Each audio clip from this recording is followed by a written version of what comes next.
What's up, guys? UFC 290 just wrapped up and the card was amazing. One of the best cards I've ever seen. One of the best cards of all time, in my opinion. You had everything on it. You had 9 finishes out of 13 fights. 5 of those finishes were in the first round. We had a legend get a fairy tale ending to his career. They did the whole highlight reel for Robbie Lawler and everything. It was awesome to watch. You had 6 upsets and 7 favorites win. 1 champion lost, another one put on a very good performance, evolving his game to another level. For sure, 1 fight of the year candidate, could be even 2 with Jalin Turner and Dan Hooker's fight. I mean, this card is easily like a 9.5 out of 10 card. One of the greatest cards of all time. We're going to start with that main event. Alexander Volkanovski defeats Yair Rodriguez by a 3rd round TKO. 4 minutes and 19 seconds into the round. The fight was pretty slow for the first 2 rounds. Both guys were trying to find the opening on each other. Yair trying to find the kicks as Volkanovski constantly was switching stances, which made things a lot slower for Yair's output. And as soon as Yair threw the body kick,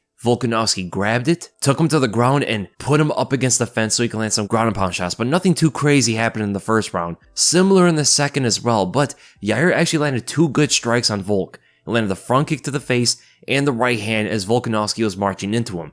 Whenever Yair was throwing the head kicks though, man, it was very nerve-wracking, and Volk kept defending that same way, where putting one hand up and trying to roll with the kick. He did get touched by some of them. One got behind his head, one slapped him in the face. Those were getting very close, and Yair just tried to get into these blitzing combos that require such a long range, and Volkanovski got the timing of it in the 3rd round and found that backstab right hook connecting as Yair was throwing the kick from way too close of range, expecting Volkanovski to move away from him. It was a great performance from Volkanovski, man. His wrestling looked so strong, his punches were so powerful. To hurt Yair the way he did, I mean, nobody was really able to do that to him. I don't know if I will say that Volkanovski is the hardest puncher in the weight class. I still think it's Josh Emmett punch for punch, but he's not too far away. He's definitely in the top 3. I would say it's him, Josh Emmett, and maybe Ilia Topuria as the most powerful punchers in the weight class. And after that performance, I do see a lot of people saying that Volkanovski is the greatest featherweight of all time, and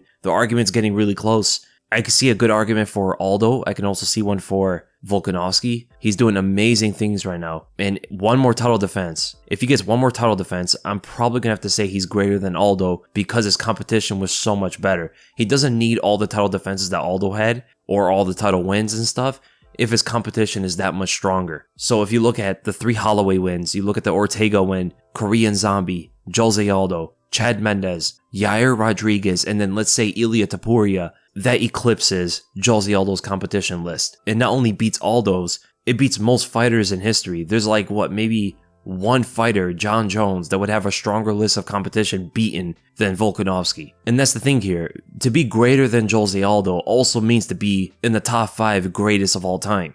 But I wonder who he's going to fight next. At 145, it's Ilia Topuria. I think it's a fantastic fight. I don't think it's going to be an easy one for either guy. I think Topuria's boxing could give Volkanovski some issues and moments, and his takedown defense is probably going to make it a stand-up fight unless Ilia Topuria tries to take the fight to the ground, and if he does, things could get really tricky for Volk. Islam got Volk down multiple times, but some of those were not easy at all. If Islam's going to struggle in some takedown attempts, I wonder if Ilia Topuria will as well, but both guys have a very different style of wrestling. Ilia Topuria is more similar to Chad Mendes than to Islam Makhachev. And Chad had an easy time of getting Volkanovski to the ground, but that was a long time ago. Volk is going to kick the legs a lot against Topuria. Should be a really good fight. But then there's Aljamain Sterling, who, if he beats Sean O'Malley, which a lot of people think he's going to, he's going to come up to 145 and fight Volk. That, I would say, is probably Volkanovski's easiest fight out of all of his options right now. But I'm curious to see how Aljamain is going to look at 145. Is it going to be that much stronger? Is he going to be faster than Volk? Can he scramble his way to the ground and get the back and choke him out?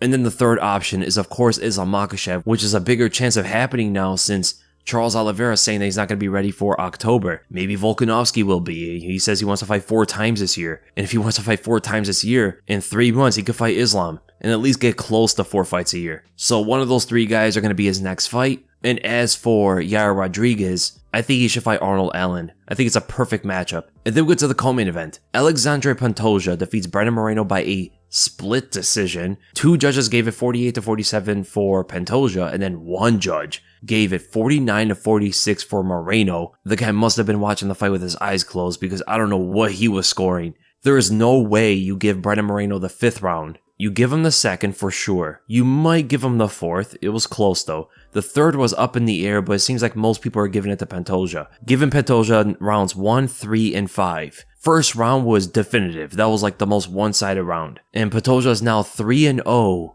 against Brandon Moreno. It's very similar to the whole dynamic of Alex Pereira and Israel Adesanya that I was talking about in my prediction video. If you get wins over someone, man, it changes the whole dynamic of how the fight can go down. Both guys seem to be way too tough to finish each other, but it was crazy to see that Brandon Moreno got dropped in the first round by the left hook. Pantoja is not known to have like crazy power, right? He's not like a Deiveson Figueiredo, because it took Figgy a lot of shots to put Moreno down. Pantoja does it with the first big left hook of the fight. I thought the fight was going to be finished. I think the Figgy Wars took a piece of Moreno's chin away, and Pantoja was just eating everything. Nothing fazed him at all. This is the same guy that Figgy could even knock out, and he hit him with everything he had, but he doesn't have nearly the amount of damage that Moreno does. Moreno's been in so many wars in his career. Pantoja's been in a couple, and the way that he won the fight was by taking the back and almost getting rear naked chokes. He got the back like, 3 times in the fight?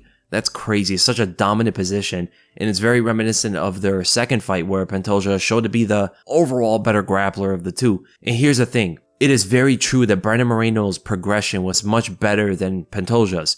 He got so much better compared to Pantoja, he made the fight competitive. Because before, when they fought each other, Pantoja was clearly the better fighter. This time, it was nearly even. That's how much better Moreno has gotten. And honestly, Pantoja winning the belt is very good for the weight class because it shows that it's still competitive without Figgy fighting Moreno for the belt. And then you got Brandon Royval coming up. You have Kai Kara-France who's still there. Albazi's there. The flyweight division is better than it's ever been. And it's going to be tough for Moreno. 3 losses to this guy. I don't know if he ever is going to get another title shot unless he does what Whittaker or Max Holloway did. Just clear out everybody else and you're the only one there by default. But yeah, man, the fight was so great. Definitely a fight of the year candidate. And Pantoja's message to his family, specifically his father and stuff, I was very curious to understand what he was talking about. But what he was saying, man, it felt really deep. And if he ever gets more in depth in it, I would definitely tune in, because these days in this society, Pantoja's whole dilemma with his father's acceptance could really reach out to a lot of people right now who are in a similar situation. That whole thing is growing in today's society, and Pantoja could possibly reach out to a lot of people who definitely would need to hear it and see where he's come.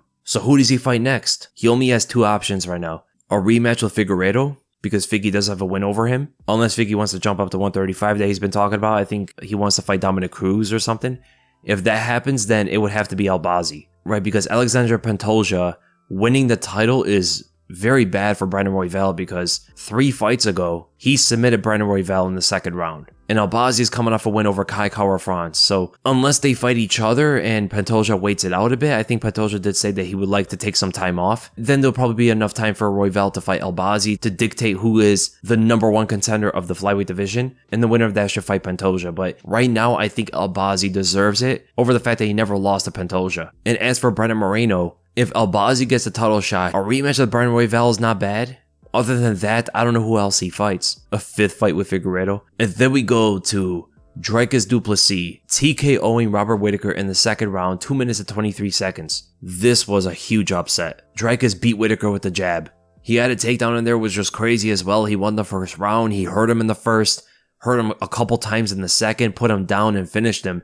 Dricus has some insane power, and Whittaker at the same time, I've always said, is a bit chinny. In every fight he gets hurt, and it's no different against Dricus. But Dricus was able to put him away, and I have to go and say, man, this is one of the best wins in middleweight history. He defeated the best version of Robert Whittaker, not the guy that ran in throwing haymakers at Adesanya. That was a different version of Whittaker that he even admitted to. That was not him. But this is the best version of Whittaker, and Dricus won the 1st round, took him down, held him down, landed good ground and pound. Whittaker was not able to get up, which is very, very different. And then finished him in the 2nd round with strikes. We went from Dricus being thought to be a B-tier middleweight, who's definitely under the caliber of Whittaker. Whittaker should have ran through this guy. That's what everybody was saying, right? This guy that didn't put a good performance against Darren Till, to having one of the greatest wins in middleweight history against one of the best middleweights of all time, and finishing the guy too. It's absolutely insane. I guess that surgery he got really helped him. And I do have to mention again, we do have to give credit to Jalin for finding that jab on Whittaker, setting a blueprint. And now we're going to get Dricus du Plessis versus Israel Adesanya, and I am not counting Dricus out. The guy is so incredibly powerful. He is so awkward. He stays in your face the entire time. Very aggressive. He has takedowns. He has good jiu-jitsu. If the fight goes to the ground, Adesanya is going to be in some trouble. If it stays standing, Adesanya is definitely the better striker, but anything can happen with Dricus. We thought Whittaker was going to be much better on the feet than Dricus, and Whittaker got outstruck. Man, that's an interesting fight to think about. And as for Whittaker, I think he should fight the winner of Paulo Costa and Ikram Aliskerov, or he fights Sean Strickland. I actually think the Strickland fight makes more sense. That would be a fun one to watch. And then we go to Dan Hooker defeating Jalin Turner by a decision. What is this guy made of? He took a flush head kick to the face, he took flush straights, hooks to the face, and he just kept walking forward. He used his chin as his defense to overwhelm Jalin Turner. And even dropped Turner. I think it was in the second or third round, he dropped Jalin Turner and just zombied his way through it. Now, that's not the kind of thing you want to see him do against some of the better lightweights, because that is absolutely not going to work. But to beat Jalin Turner, who came in heavy, that way is impressive. No matter which way you beat Jalin Turner, it is impressive. And we all thought Dan Hooker was washed. We all thought that he was not there anymore. He was going to get destroyed by Jalin Turner. He was a huge underdog. But as a Dan Hooker fan, it's amazing to see him actually perform and get out a very good win over a great fighter. But what if it turns out that Jalin Turner's not as good as we thought he was? The main thing as to why people are saying that Jalin Turner is some amazing fighter is that he lost a split decision to Mateusz Gamrot. I thought Gamrot clearly won the fight, but it could be very possible that Jalin Turner is in fact not as good as people anticipated him to be. But at the end of the day, it's a great win for Dan Hooker. I don't like to see him eat so many shots like that. He's taking so much damage as it is. But as for his next opponent, he said he wants to fight Arman Tsarukyan, but Arman wants to fight Michael Chandler and look up in the rankings. They could put that fight together, that wouldn't be bad, but Arman keeps fighting guys under him. He just fought Joaquim Silva, who is not even ranked.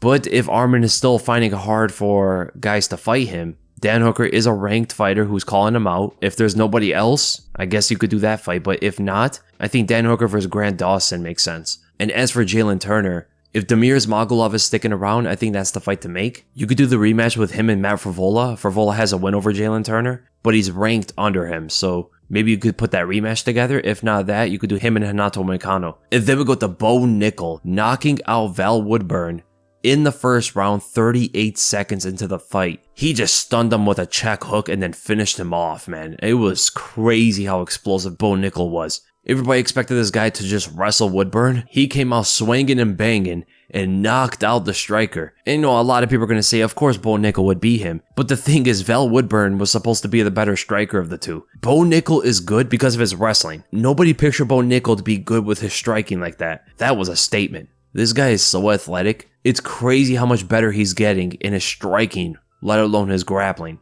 Amazing performance. Then we had Robbie Lawler getting a 38-second knockout against Niko Price, showing good footwork, fast and smooth, moving in and out, was throwing that left straight while taking the outside foot, and then made it look like he was going to throw another left as Niko Price tried to duck under it, and he ducked into an uppercut that rocked him a little bit. Then Lawler just went to town with the left hands and put him out. I've never seen Niko Price go out like that. And this is a very dangerous guy that was supposed to beat Robbie Lawler. Niko Price was supposed to do that to Robbie Lawler. But Lawler turned the tables around, looked amazing for 41 years old, and retired a legendary career. Amazing performance from Robbie Lawler. I believe it's his fastest knockout in his career. Insane, man. Tatsuro Taira looked pretty good against Edgar Chairez outside of the guillotine that almost finished him. Nothing too much to say about the fight, but Taira's very young, so he's still growing. Denise Gomes knocking out Yazmin Jauregui 20 seconds into the first round, landing a right overhand and then another right straight, putting her down, and the referee just wanted to see more. That was some unnecessary brain damage for Yazmin Jauregui. She's a young, promising prospect. For the ref to let that happen for that long, that was disgusting. She was not fighting back whatsoever. I believe that was the biggest upset on the whole card, especially for her to go with Denise Gomes knocking out Jauregui in the first round. I wonder what the odds are on that. She was like a 5-1 underdog. A knockout in the first round had to have been like a plus 3,000 or something. Alonzo Menifield submitting Jimmy Crute is crazy because Jimmy Crute was supposed to be the better grappler of the two. That was the way he was supposed to win the fight. Was it a guillotine or was that the 10-finger choke or whatever they call it that Ben Rothwell got, I think, on Josh Barnett? Or was it Matt Mitrione? One of them two, I forgot. And it looked like Jimmy Crute may have retired, but he didn't say anything, so that was a tough way to go out. Vito Petrino looking amazing. Cameron, Saiiman. Talk about the South Africans on this card. Those two delivered for sure. Cameron Saiiman is a legitimate prospect in that bantamweight division. This kid is good. Jesus Aguilar with the overhand of the year sent Shannon Ross flying back. That looked like a video game knockout. And overall, man, just amazing card from top to bottom. If you guys haven't watched it yet, you have to get the pay-per-view. You have to watch all these fights. Best card of the year, 100%. One of the greatest cards I've ever seen.